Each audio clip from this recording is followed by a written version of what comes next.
Feliz Natal a todos! Sejam muito bem-vindos ao nosso último tema da nossa série Como se tornar um herói.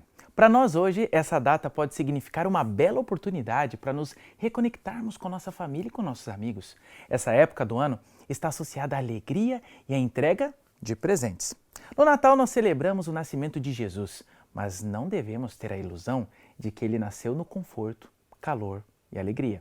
De fato, Maria, a mãe de Jesus, venceu heroicamente a pobreza, o preconceito e a dor imensa para desempenhar seu papel no plano de Deus. As circunstâncias em torno do nascimento de Jesus eram, no mínimo, incomuns. Como uma jovem virgem que nunca havia se casado, Maria morava em uma cidade violenta chamada Galileia.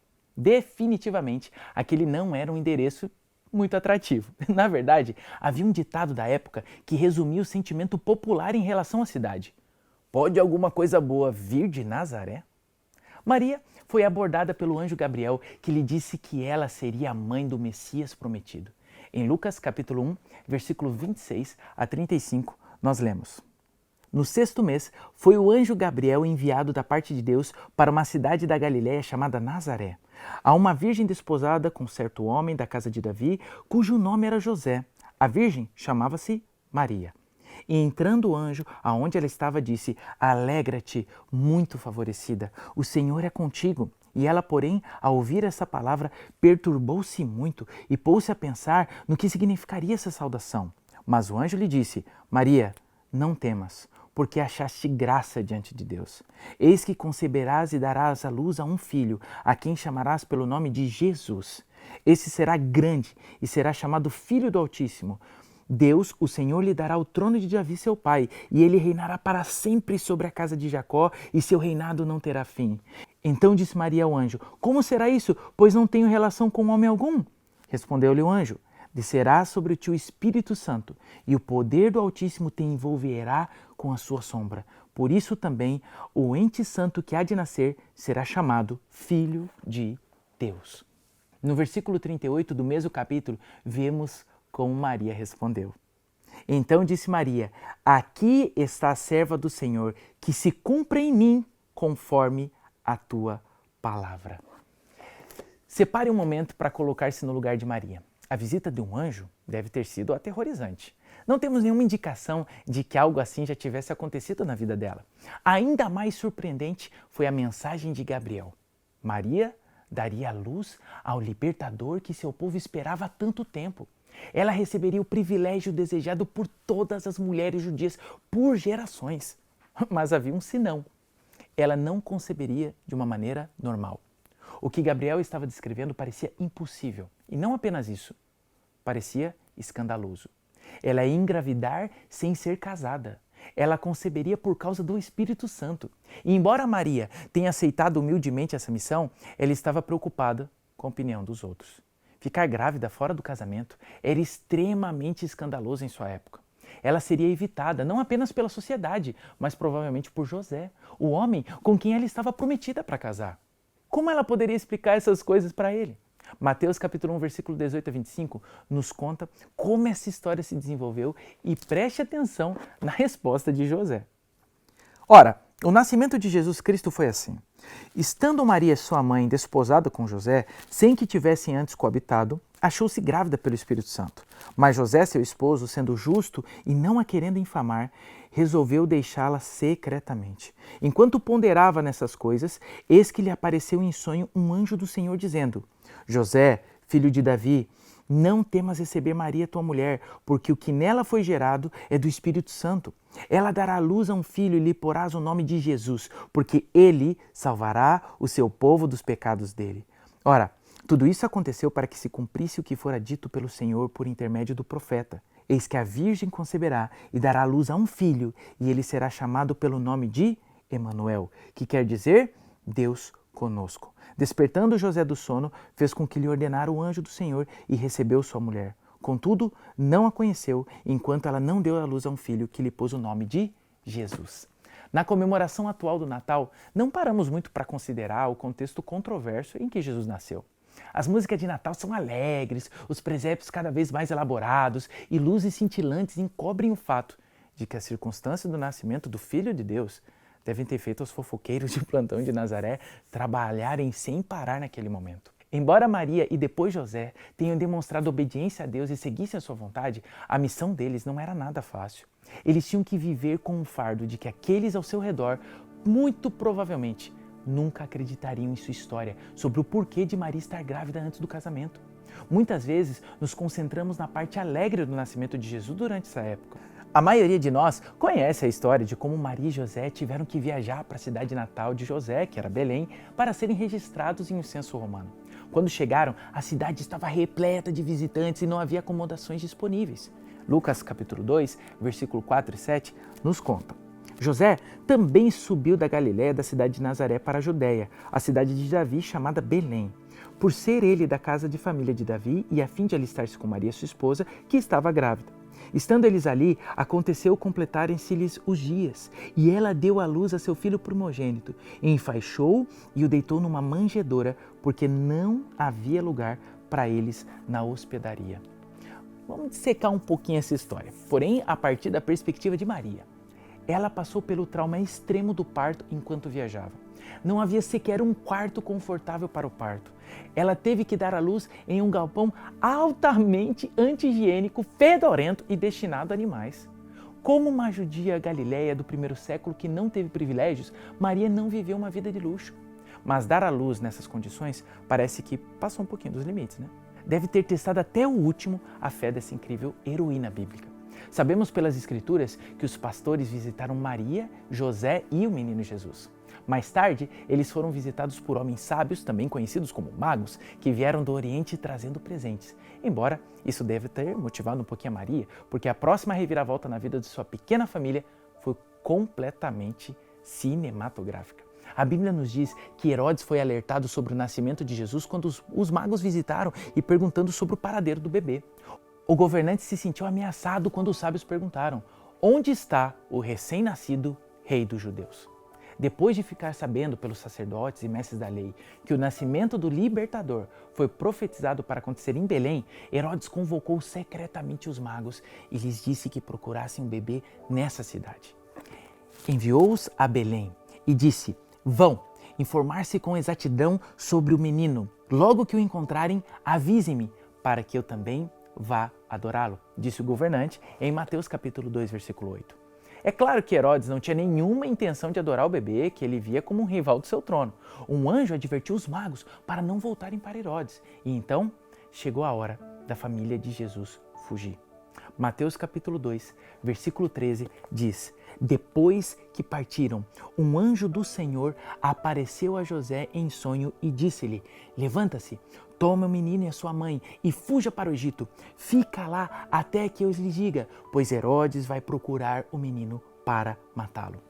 E com isso, Maria, José e Jesus mergulharam de cabeça na dura vida de refugiado, vivendo no exílio em uma terra estrangeira, sem saber o que aconteceria em seguida. Mas Deus os manteve a salvo. De volta para casa, o rei Herodes percebeu que havia sido enganado pelos magos. Mateus capítulo 2, versículo 16 a 18 diz: vendo-se iludido pelos magos, enfureceu-se Herodes grandemente e mandou matar todos os meninos de Belém e de todos os seus arredores, de 2 anos para baixo, conforme o tempo no qual com precisão se informara dos magos. Então se cumpriu o que fora dito por intermédio do profeta Jeremias. Ouviu-se um clamor em Ramá, pranto, choro e grande lamento. Era Raquel chorando por seus filhos e inconsolável, porque não mais existem. A Bíblia não nos conta como se desdobrou a experiência de Maria, José e Jesus como refugiados no Egito. Mas sabemos que a pequena família teve que ficar lá até que o louco rei Herodes morresse. Esse tempo no Egito deve ter dado tempo a Maria para refletir sobre os difíceis acontecimentos que ocorreram em sua vida. Ela e José foram muito privilegiados por serem os pais terrenos do Messias. Deus tinha reconhecido tanto Maria quanto José como justos, dispostos a seguir seu comando. Eles eram um remanescente obediente do povo de Deus, mas junto com a honra veio também sérias dificuldades. Eles foram chamados a sofrer grandes perigos e incertezas para levar seu filho, que libertaria seu povo, os israelitas. Maria estava seguindo os passos de outros heróis bíblicos que sofreram para desempenhar seu papel como parte do remanescente dos fiéis seguidores de Deus. Existiu Elias, que se manteve firme como um profeta fiel do Senhor em meio a um Israel cheio de falsos profetas de Baal. Perseguido e exausto, Elias estava disposto a defender seu Deus e entregar suas mensagens a um povo que precisava desesperadamente da verdade, mesmo quando estava cercado de descrentes que o queriam morto. O profeta Daniel correu risco de morte e sofreu desprezo dos seus colegas ao representar seu Deus. De todos os hebreus que foram capturados e levados à Babilônia pelas forças do rei Nabucodonosor, Daniel e seus 3 amigos foram os únicos fiéis remanescentes que se recusaram a comer a comida do rei e beber seu vinho durante o treinamento do palácio.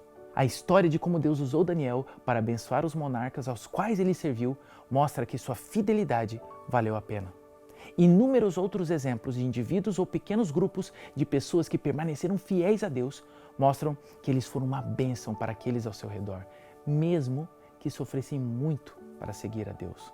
Quando Maria contemplou o que foi chamada a fazer, ela deve ter sentido tanto o peso quanto a bênção de sua elevada vocação.